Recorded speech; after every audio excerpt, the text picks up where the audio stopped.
ശരി.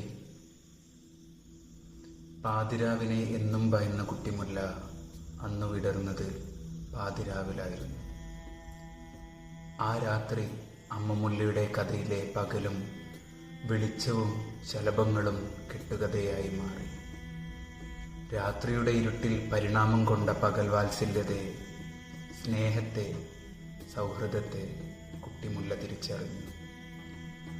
കണ്ടത് ദുസ്വപ്നമാണെന്നും എല്ലാം തോന്നലാണെന്നും എല്ലാം ഒരിക്കൽ ശരിയാകുമെന്നും അമ്മമുല്ല. അപ്പോൾ ഞാൻ കണ്ടതോ അമ്മേ, നീ ഒന്നും കണ്ടിട്ടുമില്ല, ഇനിയൊന്നും കാണുകയും വേണ്ട. ഇതുവരെ എന്തായിരുന്നോ ശരി, അതുതന്നെയാ ശരി. ഇതുവരെ എന്തായിരുന്നോ തെറ്റ്, അതുതന്നെയാണ് തെറ്റ്. അതുകൊണ്ട് പകലു തന്നെ മിത്രം, രാവു തന്നെ ശത്രു. പകലു തന്നെ മിത്രം,